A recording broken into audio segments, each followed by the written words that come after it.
Hello, my name is Laura Kelly, and I'm with the ABRPO, the AIDS Bereavement and Resiliency Program of Ontario, and welcome to our short webinar called Navigating Anxiety. This is a chance to learn a bit about anxiety, refresh what you already know, and think about ways to meet ourselves where we're at when we're experiencing anxiety. So first, what is anxiety? It's our response to stress as a way to keep ourselves safe. We experience anxiety in the face of risk, when we feel unsafe, and when things are uncertain. So we are recording this webinar now in January 2022, when the Omicron variant is causing COVID numbers to surge across the province and across the world. And some of the things we were doing in the last 2 years to keep ourselves safe and to keep our communities safe aren't working anymore. And so that's causing a definite lack of safety and a lot of uncertainty, and therefore is increasing anxiety. So if you are feeling anxiety at this time, please know you are definitely not alone. And there's a difference between anxiety and an anxiety disorder. So anxiety is a normal response to stress and uncertainty and unsafety. But if that persists for a long time or significantly impedes your daily functioning, you may have an anxiety disorder. And that's not to say that you are not responding to accurate and present lack of safety and uncertainty and stress in your life, but that you deserve a quality of life where you can function daily and your anxiety does not create such a barrier in your life. So that might look like seeking mental health supports or seeking medical supports. But today we're just talking about anxiety, not anxiety disorders. So what does anxiety look and feel like? Well, there are physical, mental, and emotional and behavioral signs of anxiety. Physically, it might look like sweating, racing heart, shortness of breath, tight chest, fast pulse. We may be feeling nauseous and have a decreased appetite. Maybe we're feeling restless and having sleep disturbances. So either having trouble falling asleep or waking up in the night if that is not normal to our sleep habits. There are mental and emotional signs of anxiety.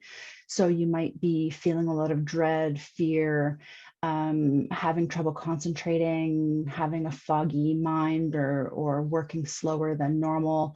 Maybe you are overthinking. So you could have a foggy mind that's moving slowly, or you could have an overthinking mind that's moving very quickly, maybe ruminating over details or news that you heard that inspired the anxiety. You could be irritable, quick to anger, tense, on edge. And it stands to be said that the physical and the mental and emotional signs of anxiety sort of feed into each other. You know, if we find ourselves having a racing heart and are sweating with a tight chest, that may inspire us to feel dread and fear and to overthink and try to find a reason that we are feeling this way.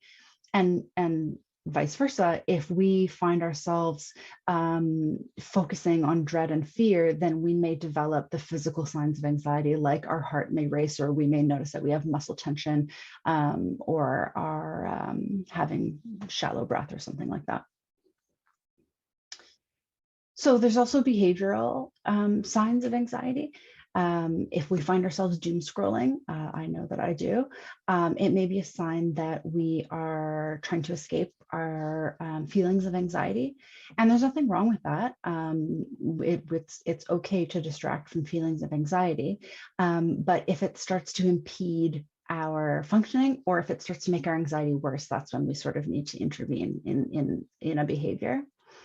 We might find our substance use changing. We might find ourselves throwing ourselves into work in a way that can be harmful for us, or we might find ourselves overeating or undereating, or doing any other behaviors that can numb us out from the feelings of anxiety or distract us from them. So what do we do for anxiety? This is a short list. It is by no means exhaustive.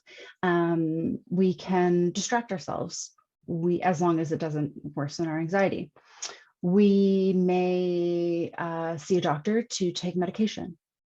We might reassure ourselves or seek some reassurance or soothing from somebody that we're close to and that we trust. We might do a thought record, which is a CBT tool that I'll go over in a moment.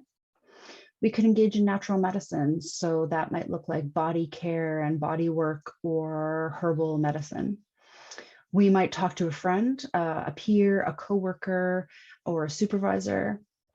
We might do some movement or activity or exercise if our mobility allows us to. We might go to therapy or engage in counseling or be a part of a support group. We might have a meditation practice that helps our anxiety be managed on the day-to-day, maybe not in response to a flare of anxiety, but help lessen it on the day-to-day.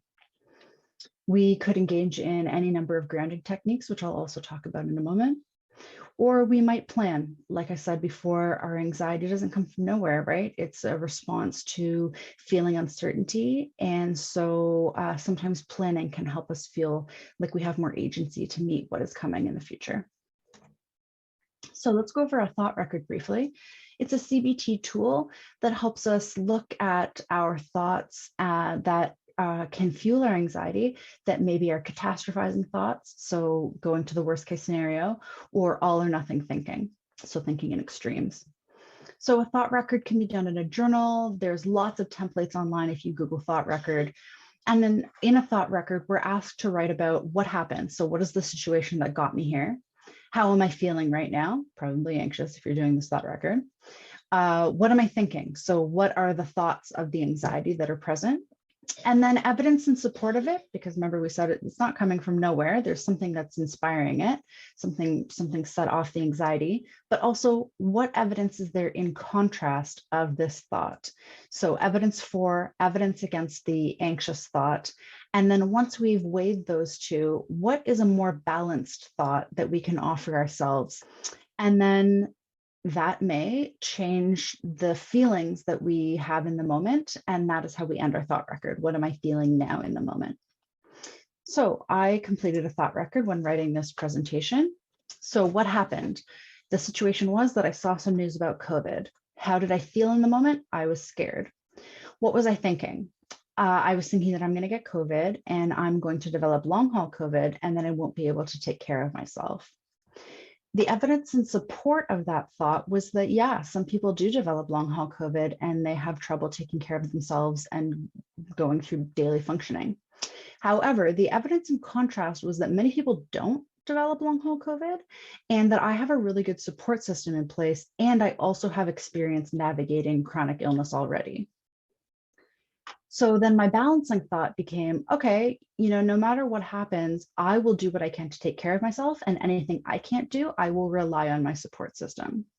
So that got me to a place where I was feeling slightly more capable to meet what comes. My anxiety wasn't totally solved and gone, but I wasn't feeling the racing heart, the panic, the overthinking, and extreme worst case scenario thoughts. So we can also engage in grounding when we're feeling anxious. It's a way to stay present with what you're feeling until it passes, but it can also calm ourselves if we are feeling really anxious, and it can reduce our panic.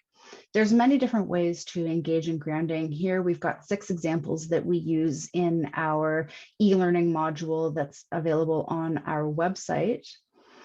We could focus on our breath, or do a certain breathing, box breathing, as a way to breathe in for a count of 4, hold for a count of 4, breathe out for a count of 4, and then hold again for another count of 4. It creates a box of counting to 4. We could focus on our feet and imagine roots growing out of our feet that connect us to the earth. We could ground with a stone and notice its qualities and the feeling of it in our hand. We could go into nature and notice the life that is around us. Even in urban centers, there's always life somewhere. The sky, at least, is above us. We could use our senses to see what is around us, hear what is around us, see what we can touch around us, smell or taste. And we can use visualization, so bringing to mind a time when we felt safe and calm, may be a way to reduce our anxiety activation. So that's it. Thank you so much for taking the time to listen to this short webinar on navigating anxiety. Here are a couple resources for further learning and support. So first is our website, abrpo.org. And if you go to the resources tab at the top of our website, it will take you to our resources library, where we have many grief care tools and resources like e-learning modules, PDFs, webinars, videos, and lots of external links to other resources across the province. There's a book called Mind Over Mood that is sort of like an anxiety and mental health workbook that may be helpful. If you Google Psychology Today, Find a Therapist, it will take you to a directory where you can search for your city or town across Ontario and search through therapist bios to find somebody who works for you. There's also the Distress Centres of Ontario website. It's dcontario.org, where you can chat with somebody if you're in crisis or find a phone number for the region that you're in across Ontario. There's also Mind Beacon, which is an online anxiety support website, mindbeacon.com. Thank you.